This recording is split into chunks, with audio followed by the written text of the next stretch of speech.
婆婆家要拆迁，全家兴奋得睡不着觉。没想到闺蜜却突然告诉我，规划改了，拆的不是我婆婆家，而是我娘家老房子。我正要准备回家跟老公商量，我以为我真的爱你，但我遇到了真正爱的人，希望你成全。我们家马上拆迁了，以后不是一个层次的人了，趁早散了吧。人要有自知之明，强行在一起只会门不当户不对。确实，婆婆说的对，以后我们不是一个层次的人。反正要拆迁的不是她家，而是我娘家。小敏，我们离婚吧。你在开玩笑吗？还是发烧了？拆迁高兴傻了？我以为我真的爱你，但我遇到了真正爱的人，希望你成全。啥意思啊？你的是2元店买的这么便宜，怎么前2天还要给我买桌子，今天就遇上真爱了？小敏，对不起，我知道这样对你不公平。我也不是不爱你，但我不能昧着良心继续骗你。那个姑娘，她叫夏梦，没有父母，从小在福利院长大，无依无靠。我不能不管她，我必须担起一个男人的责任，你能理解我吗？我开了眼了，你是不是以为你有钱了，翅膀硬了？我最讨厌就是你这种强势的样子。夏梦从来不会说这么难听的话。我是个男人，你从来不知道照顾我的尊严。当初我就说了，娶你是咱家吃了亏，你一个乡下来的丫头就是没素质，嫁进来3年肚子没个动静，还好意思怀疑别人。现在我们家要拆迁了，少说也得赔个700-800万，以后我们不是一个层次的人了，趁早散了吧。人要有自知之明，强行在一起只会门不当户不对，离了以后还能做朋友。看着这2张脸，一张写满高高在上的施舍，一张满是迫不及待的算计。那句拆迁的不是他家，而是我娘家的话，最终还是被我硬生生的咽了下去。终归是我对不起你，这套房子还有家里的存款，算补偿你这3年的青春。以后你遇到困难，还可以来找我。他说这话的时候，表情真诚的就像在演一出催泪的公益广告。财产分配那一栏写着，这套我们现在住的房子归我，车和存款他一个也没要。你看，好，净身出户，这套房子留给你，你拿着房子识趣点走人，别给脸不要脸。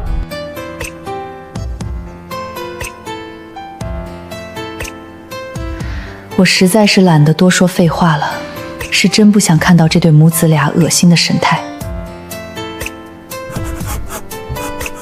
怎么，你这一脸震惊的表情，不会是准备了一肚子安慰的话，甚至可能准备好了面对我哭闹时的应对计划了吧？可惜啊，这个让你表演的机会，我看着就免了吧。有人上赶着接盘回收垃圾，我只恨自己没买挂鞭炮庆祝。算你识相，明天就去办手续，别拖拖拉拉的。行啊，明天就去离婚。他们以为要拆迁发财，所以急着把我踢开。可他们不知道的是，真正要拆的是我娘家那3间老瓦房和前后2个院子。按照市中心黄金地段的赔偿标准，至少1500万。婆婆说的对，以后我们真的不是一个层次的人了。第2天一早，我们就去民政局里离婚了。王明等不及，当天下午就叫人来搬行李。他的行李不是自己收的，是那个叫夏梦的真爱来帮他收的。夏梦长得确实不算漂亮，但自带一股我见银莲的柔弱感。姐姐，别乱认亲戚，我妈只生了我一个，没给我生这个能怀孕的妹妹。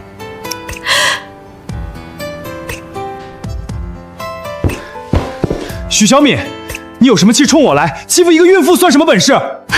我欺负她？我连碰都没碰她一下。你们俩在我的房子里打包你们的行李，还要我敲锣打鼓给你们送锦旗吗？我们走，不跟这种泼妇一般见识。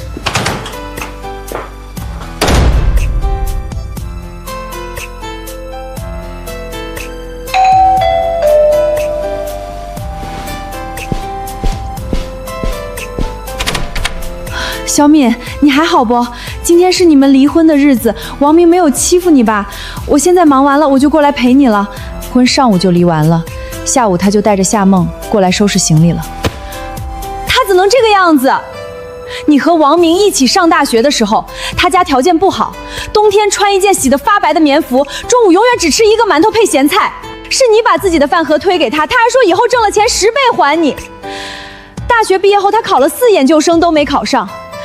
是你白天在公司上班，晚上去奶茶店做兼职，2份工资全部贴补他的生活费和考试费用，甚至连结婚的时候他拿不出彩礼，你爸妈觉得不像话，你也硬顶着压力说不要就不要。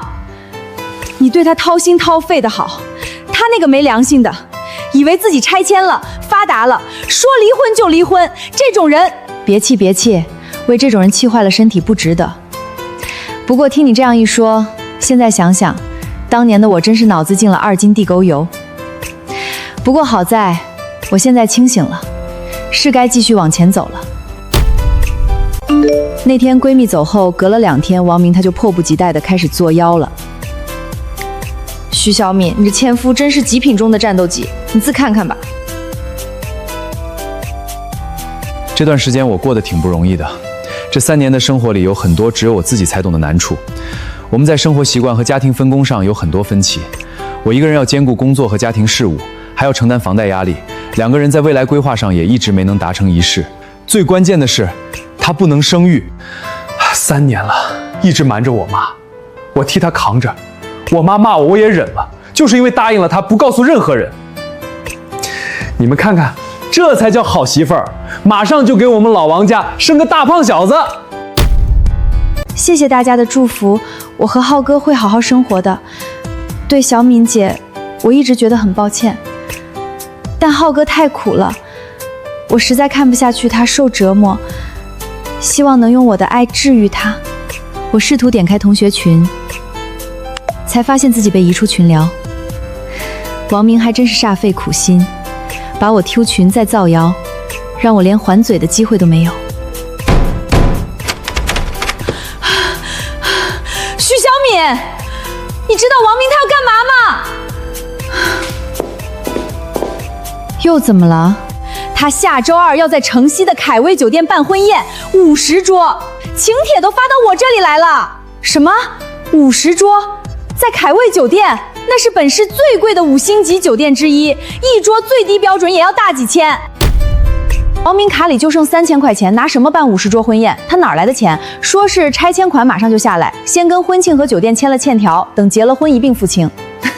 大家都在传他马上要成千万富翁了，好多八竿子打不着的亲戚都赶着去巴结呢。真是笑死人了，拿我家的拆迁款给自己撑排场。更可笑的是，他还不知道不孕不育的是他自己吧？你这话什么意思啊？你们3年没有小孩是他的原因？是啊，结婚第2年，婆婆催生催得紧，我和王明去医院做了全面检查。报告出来那天，医生把我拉到一边，说问题出在男方，重度弱精症，自然受孕的概率不到5%。我拿着报告单，怕伤了王明作为男人的尊心，就把报告藏起来。然后我跟婆婆说，是我身体不好，不容易怀孕，要慢慢调理。那时候，婆婆指着我的鼻子说我替她扛了3年的骂名。她反手就把一盆脏水全泼在我的头上，踩着我的名誉去给她的真爱铺路。她可真行，真行！这种做法太过分了，气死我！我去帮你解释，找她当面理论。不用，让子弹再飞一会儿。我不生气，你也别生气。对付这种人，发脾气是最没用的手段。他想要体面是吧？他想用盛大的婚礼洗白自己是吧？我成全他。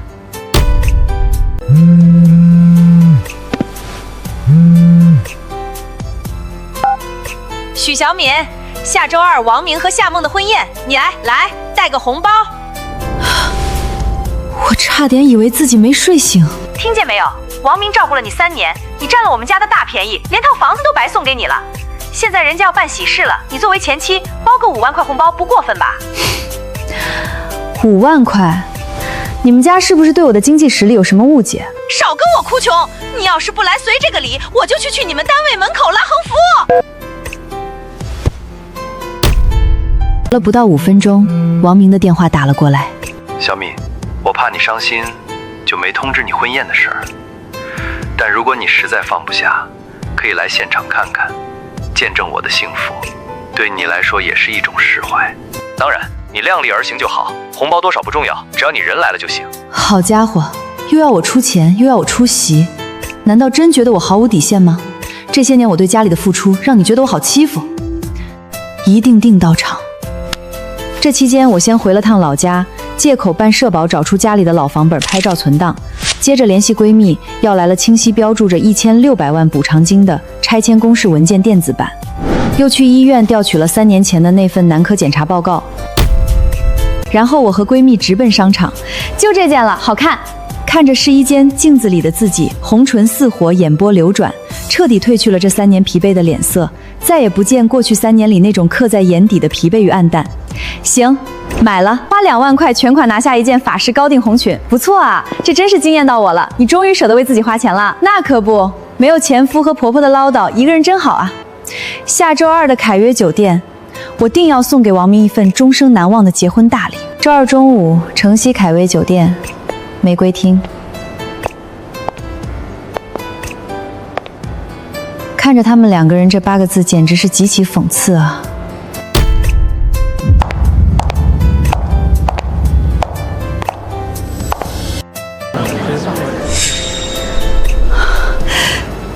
穿成这样来别人的婚礼，你这女人还要不要脸了？怎么，前夫结婚我穿喜庆点不对吗？还是说我得披麻戴孝来？算你还点良心，没白吃我家3年的大米。许小敏，你找事儿是不是？你怎么敢拿一堆白纸来？红包呢？快交出来！还想要红包？你们配吗？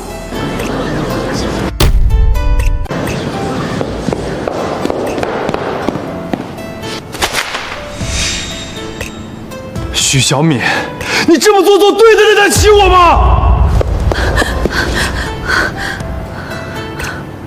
小敏姐，你要是心里不痛快，你打我骂我都行，别为难浩哥，别再没喜大喜的闹事。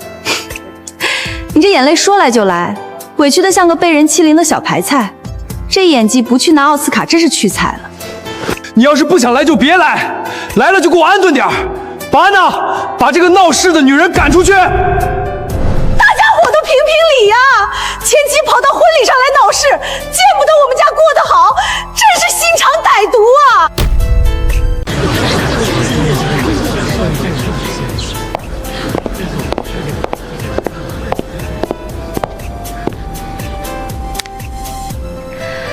各位来宾，各位亲朋好，大家好。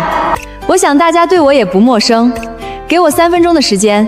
让我送给我的好前夫最诚挚的祝福。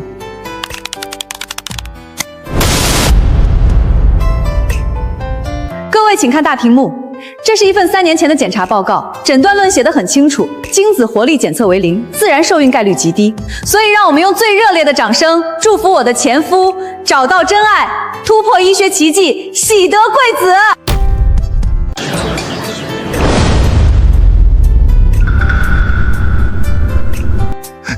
你胡说八道，这是伪造的！他故意伪造病子来诬陷我，我身体好得很。这份报告的挂号单、缴费记录都在医院档案库里锁着，在场的谁要是不信，现在就可以打电话去查证。所以夏萌，我特别好奇，既然王明是不能生育的，那你肚子里的这个孩子到底是谁的？所以王明是被人骗了，到底谁说的话是对的？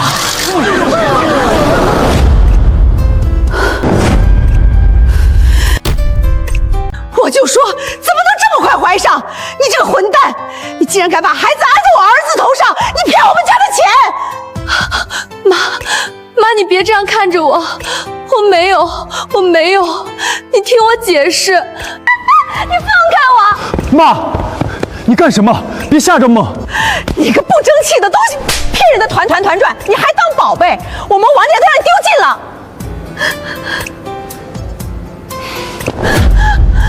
你说，孩子到底是谁的？你说！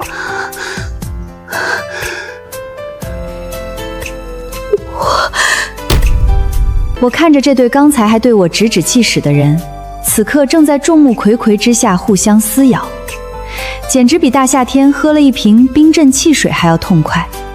这场荒唐的闹剧让我看了足足10分钟才停下。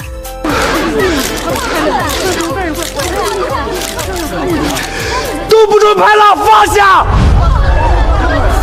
许小敏，就算我身体有问题又怎么样？就算这女人骗了我又怎么样？我马上就要拆迁了，赔偿款少说7、800万，只要我有钱，别说不能生孩子，我就是残废，明天也有大把的人排着队要嫁给我。对，我儿子是千万富翁，大不了以后用私管。你就是嫉妒我们，抓紧出去！你们母子真是毫无自知之明，纯纯自取其辱。巧了，关于拆迁的事，我也有一份件想和大家分享一下。关于区域城市更新改造项目规划调整的公示。根据最新规划调整，原面金沙路片区，也就是新郎家所在区域，因开发商资金问题，拆迁计划取消。该区域5年内不再纳入城市更新范围。同时，新增拆迁区域为清河村南区，户主许建国，初步估算补偿金额1600万元整。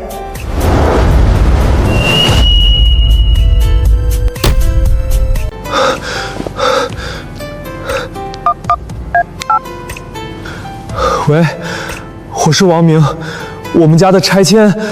王明啊，早就公示了，你没看吗？金沙路不拆了，文件都发下来1星期了。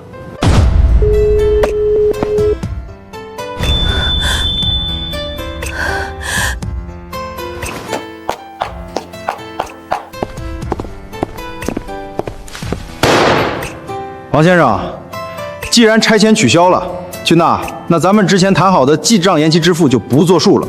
50桌酒席、场地费加其服务费，一共28万。我这边的布置费加人员费8万6，请您现在立刻结账。30多万，我哪里有这么多钱啊？小敏，你帮帮我，看在我们夫妻一场的情分上。情分，哥，那都是过去的事儿。我现在和你不是一个层次的人了。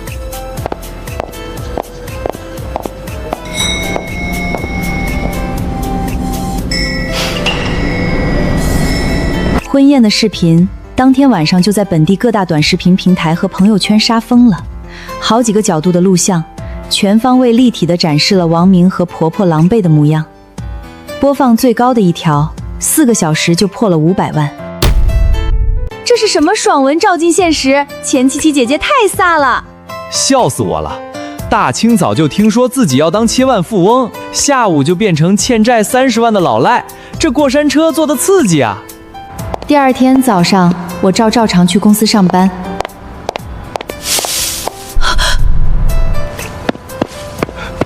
小敏，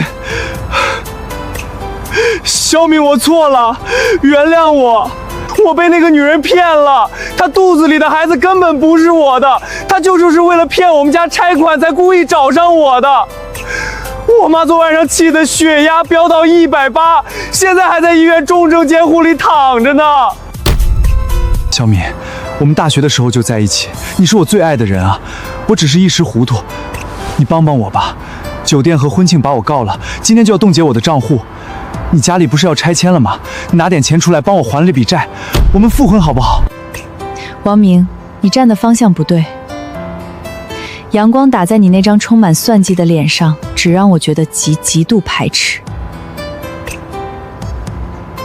徐小敏，你是不是早就知道拆迁的是你家？你故意不告诉我，你看着我跳坑，你用心太险恶了。我用心险恶，是你一回家就把离婚协议拍在我脸上，是你说遇到了真爱，是你妈说咱们不是一个层次的人。你们母子俩想把所有利益榨干，留一屁股债给我的时候，怎么不想想自己做得很绝？王明，再敢缠我，我不介意让你因为寻衅滋事进去蹲几天。我叫来大厦的保安，2个强壮的保安架起他的胳膊，直接把他拖到了马路对面。王明对着我大声嘶吼，我没有管，转过身走进大厦。夏梦的什么孤儿院出身，楚楚可怜，全是人设。他爸妈健在，还有个不断要钱的哥哥。在认识王明之前，他已经在本地交了至少4个即将拆迁的男朋友，每次的套路都一样，装柔弱，扮清纯，假怀孕，逼婚要钱。现在王明倒了，他早不知道跑到哪个城市继续物色下一个目标了。咦，这小哭呢？看来是惯犯啊。他们这是作茧自缚，遇上他王明也是自己惹的祸。他现在的日子用水深火热来形容都是轻的。酒店和婚庆公司联合起诉，法院直接冻结了他所有的银行账户，他彻底成了失信卫士人，而且他没房子了，只能搬回城中村那套没拆成还漏雨的老房子里。更惨的是他妈，听说那天急火攻心，加上血压飙升，突发脑溢血，命保住了，但瘫瘫了半边身子，连话都说清楚。1个鱼光是吃药和康复疗就得好几千。王明没了体面的工作，只能去劳务市场干日结。都是自作自受啊！他们这是自食其果，而我是迎来了新生。我已经走完了娘家拆迁的全部手续，现在1600万的拆迁款全部打进了我爸的账户了。哇，发大财了！你打算怎么花这笔钱？我留了400万给爸妈回老家买个带院子的小别墅养老，剩下的1200万我拿来在市中心的高档小区全款买了一套140平的大平层，剩下的钱存进银行，光是利息就够我这辈子不工作也吃喝不愁。那你还上班吗？不上了，我向公司递交了辞职信。老板留了我3次，要给我升职加薪，我笑着拒绝了，说世界那么大，我想去看看。办完集职手续那天下午，我抱着装满私人的纸箱走出写字楼，路边停着一辆破旧的面包车，车门上印着搬家2个字。一个穿着灰色工作服的男人正用推车推着一台双开门冰箱，吃力地往大楼里走。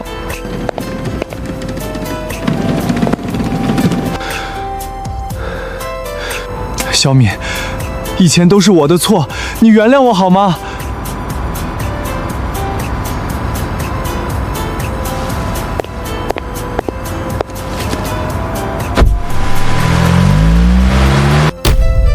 第2天下午，闺蜜来到我的大平层帮我收拾行李。你说你一个人跑去巴黎，多孤单啊！不找个伴儿？不找。有钱有闲的日子，男人只会影响我拔剑的速度。你说你当初也是沉得住气，早知道你家拆迁1600万，你干嘛不直接甩他脸上，看那张脸怎么变色？如果我当时甩他脸上，王明绝对不会跟我离婚了，他会立刻把夏梦赶走，然后原谅，然后求我不惊。婆婆也会变脸比翻书还快，一口一个祖宗的供着我。也是，那就让人极度排斥了。但更让人排斥的还在后面。如果我留下，他尝到了软饭的甜头，以后只会变本加厉的无度索取，然后在外面找更多的人，花着我的钱，还嫌我庸俗。拆迁只是让我提前看清了他们的嘴脸，让我下的决心离开的是他说遇到真爱的时候眼睛里闪烁的光。那种光，他这3年看我的时候从来没有过。行了，别感慨了，富婆记得给我带串。隔天，我登上飞往巴黎的航班，打车到酒店，放下行李，沿着塞纳河慢慢走，欣赏着夜景，手机震了震，是一条朋友圈点赞提醒，陌生账号，没有头像，个性签名是对不起，小敏。小敏，到巴黎了，看你发的铁塔照片了，光影拍的绝了。刚到，雨停了，空气里全是梧桐叶的味道。对了，跟你说个事儿，王明那边，他没跑，也没耍赖。酒店和婚庆的钱，他找舅舅借了10万，剩下的跟2家签了分期协议，分2年还清。现在白天在物流园搬货，晚上去大学玄夜市卖烤冷面，天天熬到凌晨1点多。他妈妈攀后，他每天收摊就骑电动车赶回去，喂饭、擦身、做康复训练，没断过1天。真的，我上周去大学生吃小吃还碰到他了，瘦了快20斤，人也沉稳了，没以前那副眼高手颠的样子。他还跟我打听你，说知道自己以前犯了大错，根本没脸打扰你，就想托我跟你说声迟来的对不起。知道了，辛苦你跟我这些。心里那点残留的带着尖锐的芥蒂，好像跟着巴黎的雨一起慢慢化在了风里。半年后，我回国处理市中房子装修，刚出建材市场就看到一个熟悉的身影推着银灰色的小吃车在路边卖烤冷面，是王明。他手上戴着一次性手套，正低头给客人刷酱料，头发剪得短短了，皮肤晒得黝黑，眼神却很亮，透着一股子踏实劲儿。好久不见，小敏，你来了。生意看着不错啊。还行，大校群学生多，能糊口，慢慢还债。以前真的对不起你，我和我妈后来都想通了，当初是我们鬼迷心窍，把钱看得比什么都重，伤透了你的心。